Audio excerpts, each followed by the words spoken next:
আসসালামু আলাইকুম, কেমন আছেন সবাই? আহ, বলেছিলাম ক্যান্টন ফেয়ার নিয়ে একটা ভিডিও করব।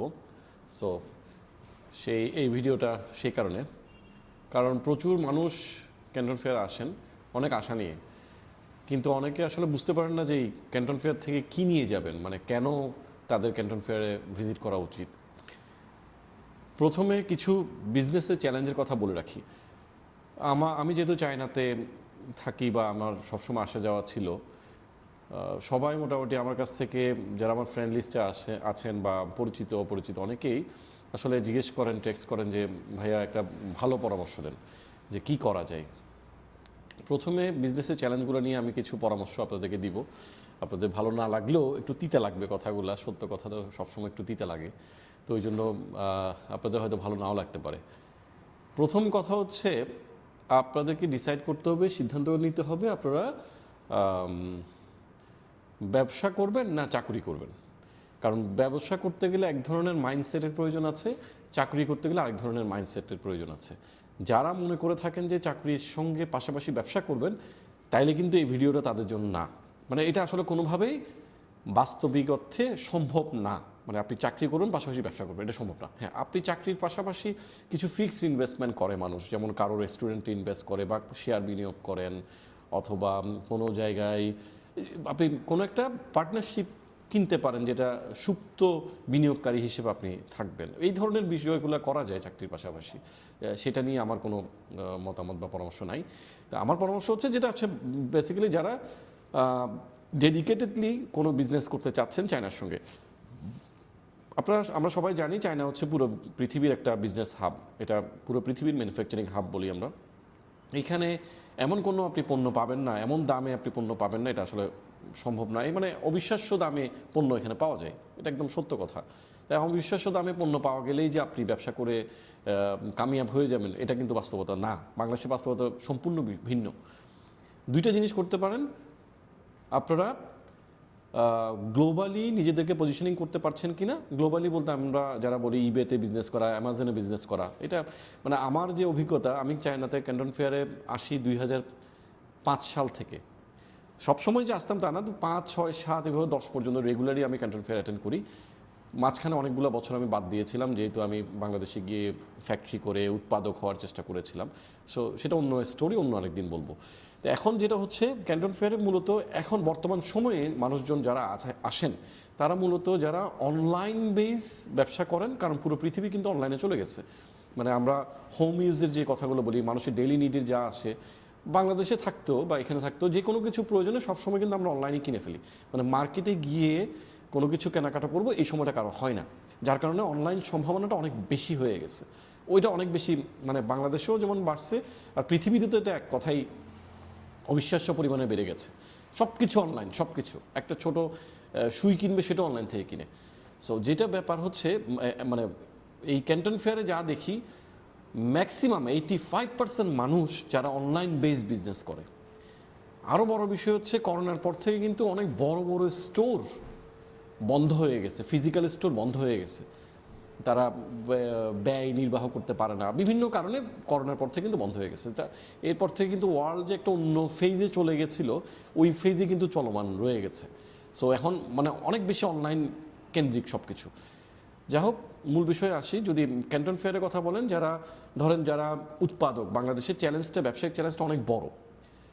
বাংলাদেশের ব্যবসায়িক চ্যালেঞ্জটা অনেক বড় এই কারণে বলছি, যেমন ধরেন আপনি বড় কিছু যারা করতে চান, যাদের অনেক বড় ইনভেস্টমেন্ট আছে, যেমন প্রাণ আরএফএলের কথা বলি, আকিজ, যারা অনেক দিন ধরে আসলে অনেক বড় সেট আপ করে ফেলছেন, তাদের সঙ্গে আসলে কম্পিটিশন করা সম্ভব না। কারণ অনেক লার্জ স্কেলে তারা ইনভেস্ট করতে পারে, লার্জ স্কেলে তাদের ডিস্ট্রিবিউশন চ্যানেল আছে, এগুলোতে আমরা আসলে অন্যভাবে করা, মানে ছোট বিনিয়োগকারীর ওসব ভেবে কোনো ফায়দা নাই আর কি। আর যেহেতু আমাদের দেশে কোনো সেফটি নেট নাই গভর্নমেন্টের পলিসির থেকে, যে কিছু কিছু বিজনেস বড়রা চাইলেই করতে পারবে না, বা যারা অনেক বড় হয়ে গেছে, যেমন প্রাণ আরএফএলের কথা যদি বলি, তারা আসলে অনেক কিছু করে ফেলেছে, তারা সব বিজনেসই তারা ইন্টারফেয়ার করছে। বিভিন্ন উন্নত বিশ্বে কিন্তু এটার একটা লিমিটেশন আছে, যে একটা কোম্পানি এত বড় হয়ে যাওয়ার পরে সে কিন্তু অনেক কিছুতে ইনভেস্ট করতে পারবে না। কারণ এক কোম্পানি যদি সব কিছুই করতে থাকে, তাহলে কিন্তু মানে তখন মনোপলি তো থাকেই না, তখন অতিরিক্ত কম্পিটিশনের কারণে বাজারটা নষ্ট করে ফেলে আর কি। বাজার আগে বড় করতে হবে, এটা আস্তে আস্তে আস্তে আস্তে আসলে রেস্ট্রিকশনটা উঠানো যাবে। কারণ হচ্ছে গভর্নমেন্টের নীতিমালাগুলো পরিপূর্ণ হইতে হবে। এই যে আমাদের দেশের মানুষগুলো দেখেন কোনো কিছু খুঁজে নেই পেয়ে সবাই হকারি করতে চায়, রাস্তায় গিয়ে ব্যবসা করতে চায়, কারণ আসলে তো তাদের কর্মসংস্থান নাই অথবা মানে সুযোগের অভাব।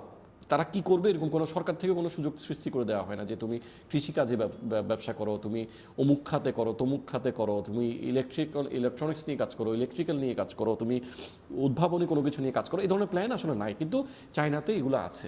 যার কারণে চাইনিজরা বিভিন্ন সেক্টরে, আপনি যে কোনো সেক্টরে যান, আপনি স্যানিটারিতে যান, টাইলসে যান, বিল্ডিং ম্যাটেরিয়ালসে যান, ইলেকট্রনিক্সে যান, ইনোভেশনে যান, রোবোটিকে যান, সব জায়গায় এত বেশি আমি বলবো স্যাচুরেটেড হওয়ার রিজনটা হচ্ছে কি, অনেক অপশন আপনি এখানে পাবেন। তারা তো আসলে পুরো পৃথিবীকে সাপ্লাই করছে, যার কারণে সবাই সার্ভাইভ করতে পারে। ওদিকে যাচ্ছি না, মানে ক্যান্টন ফেয়ার ভিত্তিক যে পরামর্শ কথাটা সেটা হচ্ছে কি, আপনারা আসলে যেমন ক্যান্টন ফেয়ারে আসতে পারেন যারা, দুইটা হচ্ছে যারা অলরেডি এস্টাবলিশ যারা আছে তাদের জন্য ইটস ভেরি গুড সোর্স, তারা রেগুলারলি আপডেটেড ইনফরমেশনগুলো এখান থেকে পেতে পারেন। আর যারা নতুন কিছু করতে চাচ্ছেন তাদেরকে আসলে মার্কেটটা আগে ঠিক করতে হবে। আপনি যদি বের করতে পারেন যে আপনার অঞ্চলে, আপনার এরিয়াতে বা কোন জায়গাটাতে ঘাটতি আছে বা প্রোডাক্ট অ্যাভেলেবেল আছে কিন্তু ওই প্রোডাক্টগুলো মানুষের প্রপারলি সার্ভ করতে পারছে না, এই ধরনের যদি আপনি রিসার্চ করে রাখতে পারেন তবে আপনি ওইটা নিয়ে আপনি এখানে এসে দেখবেন। এই ক্যান্টন ফেয়ারটা সমুদ্রের মতো, আপনি কি পুরো সমুদ্র ঘুরতে পারবেন? এখানে আসলে কখনো পুরো সমুদ্র, পুরো ক্যান্টন ফেয়ার ঘুরে বের করা সম্ভব না। 3 ফেজে মানে অনেক অনেক অপশন এখানে। সো আগে যদি আপনি একটু স্টাডি করতে পারেন, আপনার মার্কেট সম্পর্কে আপনি জানেন, মার্কেটে কোন পণ্যটা, কোন সেবাটা, আপনি পণ্য বলবো আমি, সেবা না, কোন পণ্যটা আপনি সেল করতে পারছেন সেটা যদি আপনি ফিগার আউট করতে পারেন, তারপরে ওই স্পেসিফিক পণ্য সম্পর্কে জানার জন্য আপনি ক্যান্টন ফেয়ারে আসবেন। অবশ্যই ক্যান্টন ফেয়ারে আপনাদেরকে আসতে হবে, তাহলে আপনাদের অনেক তথ্য আপনি পেয়ে যাবেন। যেমন আপনাদেরকে প্রাইস নিয়ে কেউ ঠকাতে পারবে না, মানে ইনফরমেশন গ্যাপ থাকলে যেটা হয় আপনি বিভিন্ন পদে পদে ঠকবেন, ওই জায়গা থেকে আপনি নিস্তার পাবেন। আর ক্যান্টন ফেয়ারে হয়তো বা আমি বলবো যারা আসলে ভালো কিছু করতে চান, দীর্ঘমেয়াদী কিছু করতে চান, সেক্ষেত্রে আপনাকে বারে বারে আসতে হবে। এমন না যে আপনি একবার আসলেন, দুইবার আসলেন, তিনবার আসলেন, আপনার হয়ে গেল না। আসলে এটা অনেকটা মানে অন্যান্য যে পেশাতে আমরা বলি না যে পড়াশোনা, ডাক্তাররা সবসময় পড়াশোনা করতে হয়, উকিলদের সবসময় পড়াশোনা করতে হয়, তেমনি কিন্তু ব্যবসায়ীদেরকেও সার্বক্ষণিক পড়াশোনার মধ্যে থাকতে হবে। পড়াশোনাটা কীভাবে, সেটা অনলাইন ভিত্তিক হতে পারে। আপনাকে আপনার নিজেকে আপডেটেড রাখা, আপডেটেড যতক্ষণ রাখতে পারবেন ততক্ষণ মার্কেটে সার্ভাইভ করতে পারবেন, কম্পিটিশনে টিকে থাকতে পারবেন, আনলেস আপনি পারবেন না। সো আগে আপনি আসলে কী কাজ করতে পারছেন লোকালি সেটা আগে জানেন, সেটা বের করেন, এরপরে আপনারা চলে আসেন, চলে এসে ক্যান্টন ফেয়ারে খুঁজেন, সময় নেন। যে কোনো ব্যবসা, যে কোনো ভেঞ্চার শুরু করতে গেলে অনেক সময় নেন। আমি বলবো যে ন্যূনতম 6 মাস থেকে 1 বছর 1.5 বছর সময় নেন কোনো কিছু শুরু করার জন্য। হুট করে কোনো কিছু শুরু করবেন না। আমি জীবনে অনেক কিছু হুট করে শুরু করছি, সেগুলোর ফলাফল কিন্তু কখনো ভালো হয়নি। আবার যেগুলো সময় নিয়ে করছি সেগুলো ফলাফল অনেক দীর্ঘমেয়াদী হয়েছে এবং সবসময় টিকে থাকে আসলে, হ্যাঁ, সাস্টেনেবল হয়। যার কারণে এখন বলবো Canton fair is very good source for মানে এক্সপ্লোরেশন, আইডিয়া জেনারেশন, এবং আপনার যে আইডিয়াটা আপনি জেনারেট করবেন প্রত্যেকটা আইডিয়ারই এখানে সমাধান আছে। এই জন্য ক্যান্টন ফেয়ার আপনাকে ভিজিট করতে হবে। এটা কিন্তু ক্ষুদ্র ব্যবসায়ী তারা করতে চাচ্ছেন তাদের জন্য বলছি।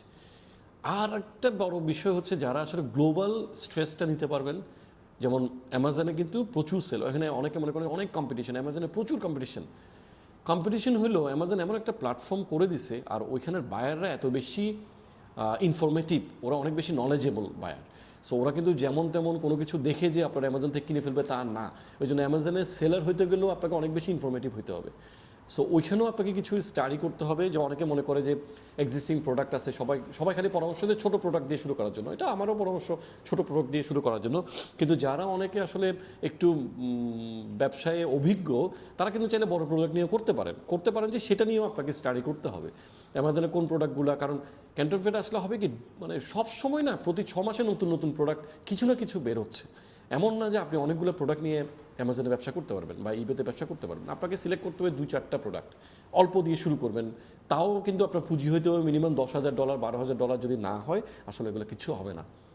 মানে ব্যবসা করতে গেলে মোদ্দা কথা হচ্ছে আপনার অভিজ্ঞতা লাগবে। বলতে অভিজ্ঞতা, কাজের অভিজ্ঞতা থাকলে তো ভালো, যদি নাও থাকে, কারো যদি একদম ফ্রেশার হয় সেটা কোনো সমস্যা না বলতে তাকে পড়াশোনাগত মানে বুকের অনলাইন স্টাডি করে, ইউটিউব দেখে, বিভিন্ন কিছু দেখে তাকে কিন্তু অনেকগুলো জ্ঞান অর্জন করতে হবে। মানে আপনি স্টাডি ছাড়া তথ্য না জেনে কোনো কাজে নামা উচিত না।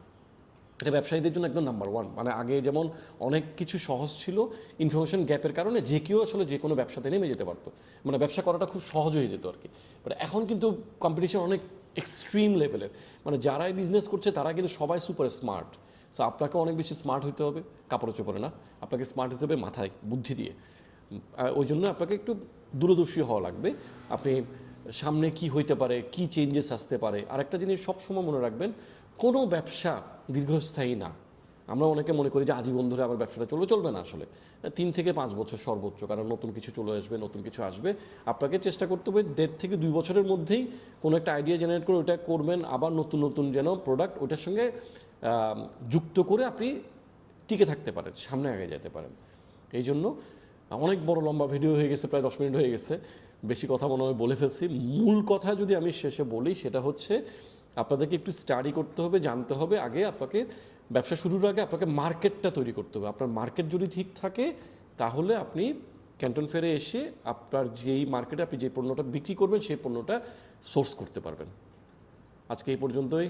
সবাই আমার জন্য দোয়া করবেন, ভালো থাকবেন, আর ভালো লাগলে ভিডিও শেয়ার করবেন। আমি চাই আমার ফলোয়ার বাড়ুক, মানুষ জানুক। আমি কিছু এখান থেকে মানুষকে আমি তথ্য দিতে চাই ফ্রিতে। আমি জীবনে কখনো ফ্রিতে কোনো তথ্য পাইনি, সব কিছু টাকা দিয়ে কিনে নিতে হয়েছে, মানুষকে গিভ অ্যান্ড টেকের মাধ্যমে নিতে হয়েছে। বাট আমি চাই মানুষ ফ্রিতে কিছু তথ্য পাক, সেগুলো জানুক, মানুষের উপকারে আসুক। কারণ এত বড় সাগর, এত বড় ব্যবসা যে এক একজনে সব কিছু করবে তা হয় না। আসলে অনেকে চাইলে নিজেদের জীবনকে পরিবর্তন করতে পারে। আপনি চাকরি করে একটা সময় অভিজ্ঞতা অর্জন করার পরে আপনি কিন্তু চাইলে নিজের জন্য সময় বেশি ব্যয় করতে পারেন, নিজের ব্যবসার জন্য সময় বেশি ব্যয় করতে পারেন। তাহলে আপনার আর্নিংটা অনেক বেশি হবে। আর্নিং যেখানে অনেক বেশি, মজা যেখানে অনেক বেশি, সেখানে প্যারাটা একটু বেশি থাকবে, ঝুঁকিটা একটু বেশি থাকবে। সবাই ভালো থাকবেন, ধন্যবাদ, আসসালামু আলাইকুম।